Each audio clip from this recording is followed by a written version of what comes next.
As King County continues to grow, our garbage disposal and recycling services have to evolve and keep pace with changing populations and needs. The Solid Waste Division Comp Plan needs to anticipate these needs for the next 20 years and determine if current facilities and services can meet growing demand or if something new is needed.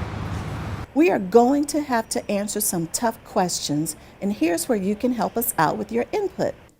Does our existing network of 6 urban transfer stations and 4 rural facilities meet your needs? Do they provide enough recycling services, or should we do more? Should comparable services be offered at every station? And finally, do we need to expand or replace our aging facilities? All of our facilities, except the Algona Transfer Station, offer basic recycling services, and most have capacity for expanded recycling for items such as appliances, metals, yard waste, and fluorescent lights. But only some of our urban stations currently offer a full array of recycling opportunities. Also, most of our urban transfer stations were built in the 1960s, and we've been replacing them with more modern facilities, but we have not yet replaced them all.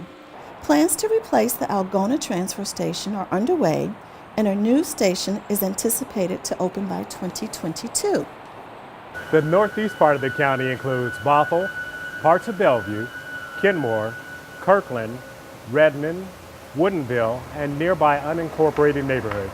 This area is expected to see the greatest population growth in the next 20 years, and is served by an urban transfer station, which is one of the oldest and busiest in our system. So we're considering what needs to be done here. The new comp plan offers 3 options to provide more transfer capacity in the northeast part of the county. Since ratepayers throughout the county system will share the cost of any new capital improvements, we want to know what services you think the northeast area should have. We also want to know what you think about the recycling services we offer. Do you think all urban recycling and transfer stations should offer comparable services? Or do you think it is okay for some of them to be more limited? As ratepayers, we all contribute to paying for the entire waste management system. So your thoughts about the future of these facilities and services are important, even if they are located in a part of the county where you don't live or work. Thanks again for sharing your opinion with us.